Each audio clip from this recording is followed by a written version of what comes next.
Here we go!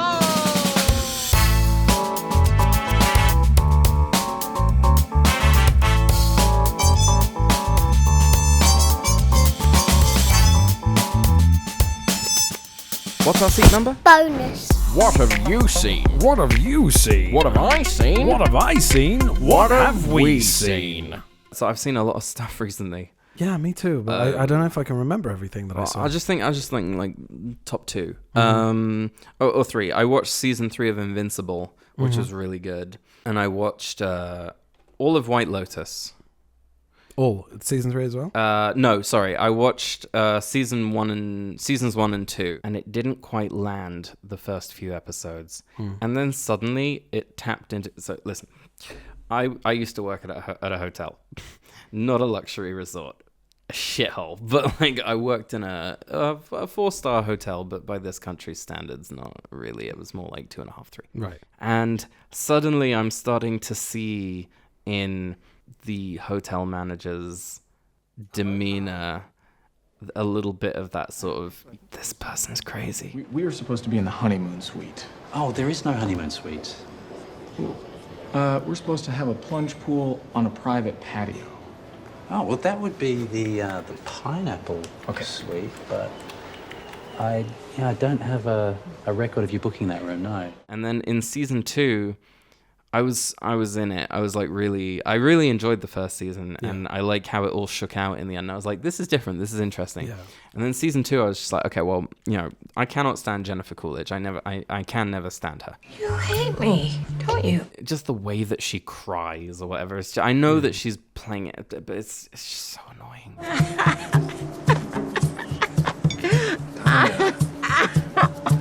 But like other than that, I love the writing. I like the sort of tragedy of a lot of the relationships and the way things shake out. Like the second season was really, really good. And I think I'm like on episode 2 of season 3. Yeah, so we've only watched episode 1. So it's still, really good. Yeah. The only problem that I have is that Parker Posey. No, so this is the thing. You and I are completely opposed on her because you can't stand her. Yeah, I can't stand her. I think she's really funny. I don't even have my Lorazepam. I'm going to have to drink myself to sleep. That's allowed. I mean, I couldn't stand her in Superman Returns. Season 1 of Lost in Space, I couldn't really stand the Dr. Smith gender change. And then Scream 3. Having seen her in... Yeah, also that. But then in sort of like season 2 and Trinity. 3 of Lost in Space, I was like, she's actually really good as this character, this version of this character. And her accent in this White Lotus is so funny. Oh, no, not the boat people. It's like, Piper, no. It's so funny. Of the things that are annoying, like if you can sit through Jennifer Coolidge for 2 seasons, you can sit through Parker Posey doing that awful Southern accent. And it's like... It's on purpose. Yeah. She's not doing it like, thinking she's amazing. Like she's playing it up and it's Jason really Isaacs. funny. Him as well. Yeah. It's just like it's a show where I'm not always sure what it's trying to say. Yeah. But I like it anyway. Yeah. And then when I think about it for a little bit longer, I kind of think I know but I think other people will get completely different things from it, which is, true of any really good, like, show or media. I watched the first episode of The Wheel of Time, which I've read 5 of the books before it got boring. The first episode has a very kind of Lord of the Rings-y sort of feel to it. I've read that it gets better, so I'm going to try and stick with that. And that's about it. What about you? What have you seen? So we've been watching White Lotus. We watched, I think we're 5 episodes into Daredevil Born Again. Oh yeah, also I watched him Born Again as well, yeah. I'm really liking it. Yeah, it's good. It's fun. I find that there's a really clear divide between the pre-strike changes, the pre-strike Netflix footage series. the pre-strike footage and then the post-strike footage when they made the connection to the Netflix series. The stuff with Ayelet Zura and anything to do with Bullseye. So basically episode 8 is like, I think it's the first episode of the season that's like fully post strike changes. Better or worse? Because I haven't got there yet. Better.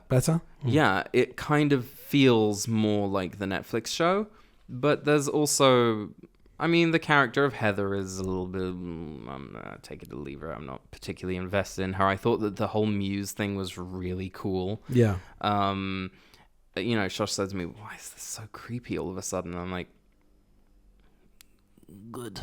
It's like, good.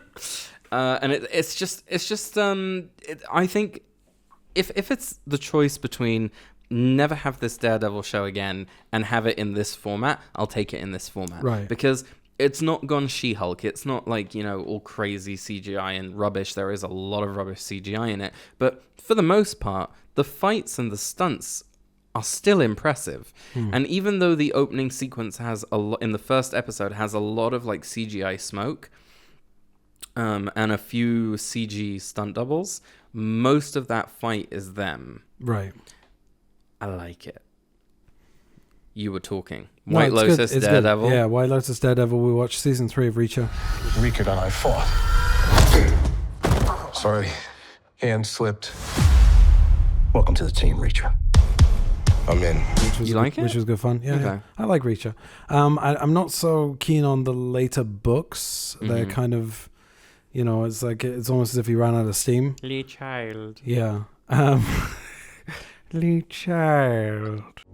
A child. I'm really proud of myself. I sent you a picture a little while back. This picture. Yeah. For the listeners, Johnny is showing me a picture of all the Blu-rays that he's just bought, all the 4Ks. The 4Ks, yeah. So the thing is this, we've been away for a while, and a lot of shit's been going down. Like, we leave you alone for 6 months, and shit hits the fan. All that stuff with Snow White, like like everything, like, and now there's something going on with Minecraft. There's some kind of controversy with that. I don't care. Fucking hell, just watch movies and enjoy them.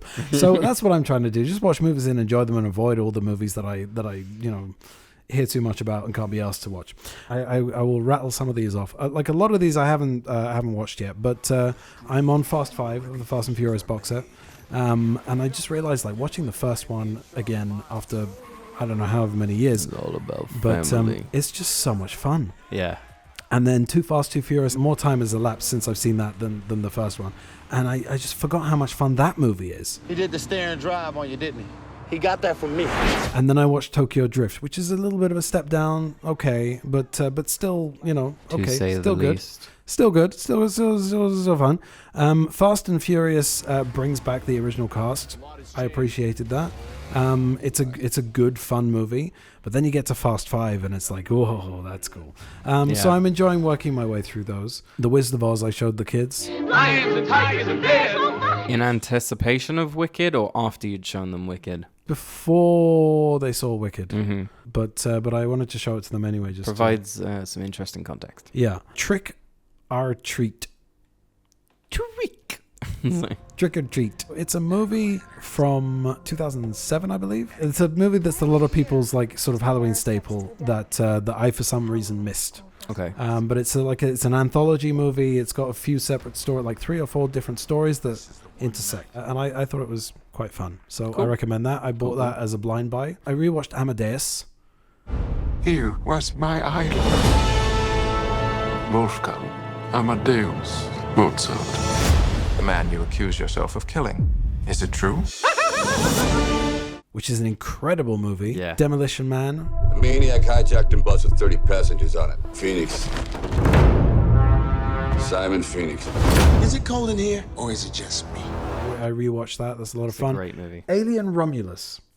Alien Romulus. I haven't seen it. So I really enjoyed it. I thought there were a few too many like references and like get away from her, you bitch, and all that stuff. But it's a really great movie. In all. I really did enjoy it, and I went back and I watched the original Alien after that. Did you watch Hush? No. You ever watched that? No. So it's Mike Flanagan's first. I know what it is. No, it's not his first. Is it his first? No, he did a couple of other movies before that. Isn't it the first one? First one he did with Netflix, I think. Kate Siegel. Yes. He didn't hire Kate Siegel. They conceived of it together on their first date. Oh, did they really? Yeah. Or maybe on their third date. I'm not sure. But anyway, they were on a date and they conceived of it together. So that's a great movie, and it takes place in a house in the middle of the woods, middle of nowhere, and she's deaf, which means she can't hear people sneaking up on her. Thanks for that explanation. Austin Powers, which had a new 4K that I had to get. So I rewatched that, and that was a lot of fun. North by Northwest. For some reason, last week I was just like, I was talking to some friends. They were like, it's funny how, when you're doing an impression of a British accent, it sounds really a lot like Austin Powers. Oh, behave. Yeah, baby. Yeah. Orange sherbet. No, actually, I'm English. So what's interesting about this one is that this is the first time I've seen the uncut version for a very long time. So there was a lot of things that were cut. There's one joke that falls flat because they cut out the pause. So he says, "I never forget." Like there's a cat, and he goes, "That's Dr. Evil's cat," and she goes, "How can you tell?" And he says, "I never forget a pussy." Cat. And in the US version, they went and they got all like freaked out and they cut out the pause. So it's "I never forget a pussy." Cat. That's Dr. Evil's cat. How can you tell? I never forget a pussy. Cat. That's Dr. Evil's cat. How can you tell? I never forget a pussy. Cat.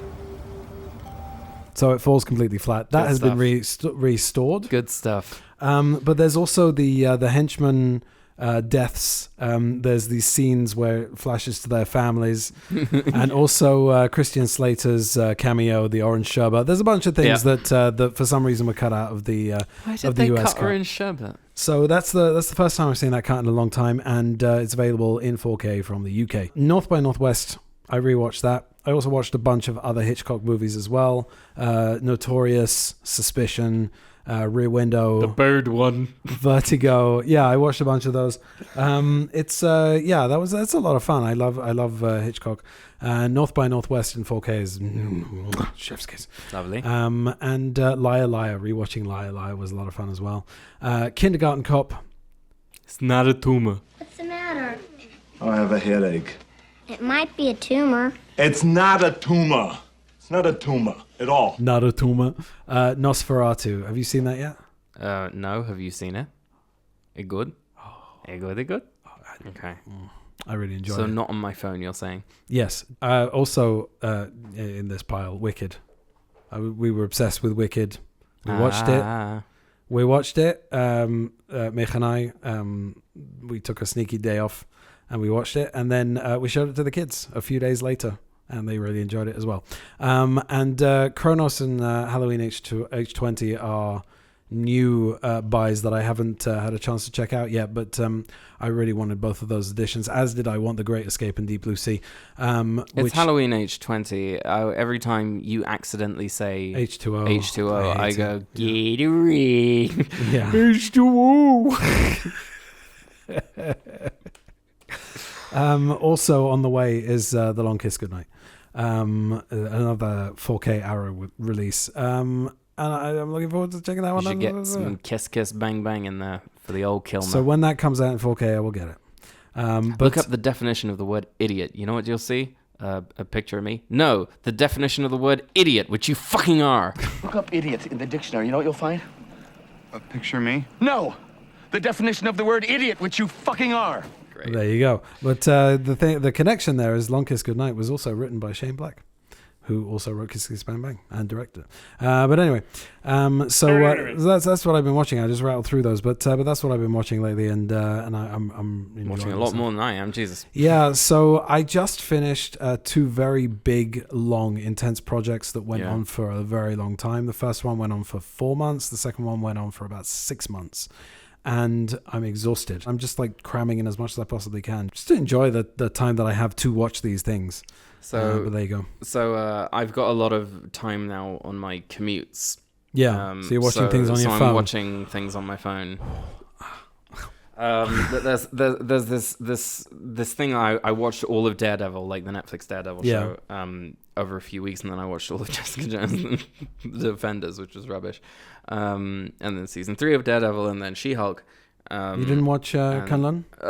Man, I watched it once, and I feel like that was enough. Yeah. It was too much. It was too much, yeah. I do not like him. Kunlun. I do not like her. No. I do not like the way they say Kunlun. I do not like... I just do not like Iron Fist. I do not. Sam, I am. It's so fucking annoying. So that... And yeah, like I watched V for Vendetta. Oh, yes. We talked about that. Which just fucking blew my balls off, man. Really? Like that good, huh? I don't know. Like, I saw it ages and ages ago, and I remember watching it a few times, but man, it's such a good movie. And Hugo Weaving is really good. There's something about the way that he's able to communicate from behind a mask. I know that it's all ADR, right?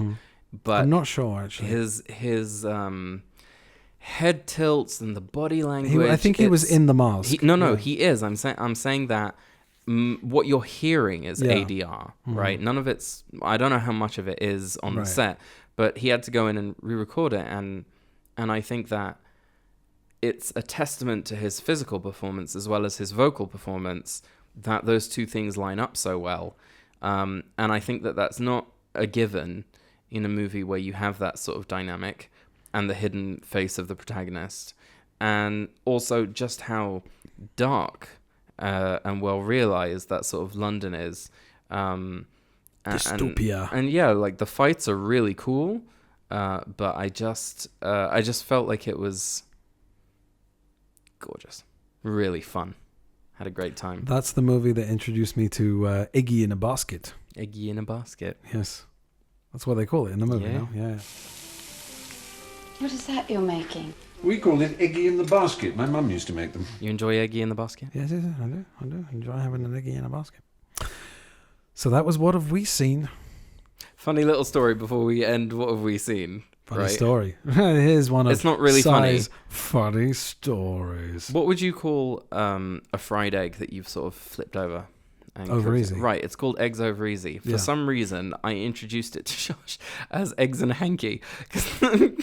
And that's what we call it every time. And I'm not sure if she's aware of like the connotation of like, you know... two eggs and a hanky. Yeah, it looks like 2 eggs and a hanky. But that is now forever what that is called.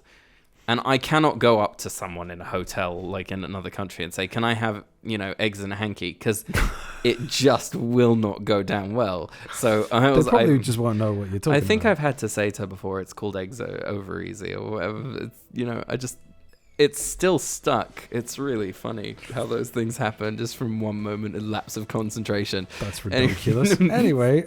That's what I've seen. I'm so glad that we were able to end it there. Me too. Bye.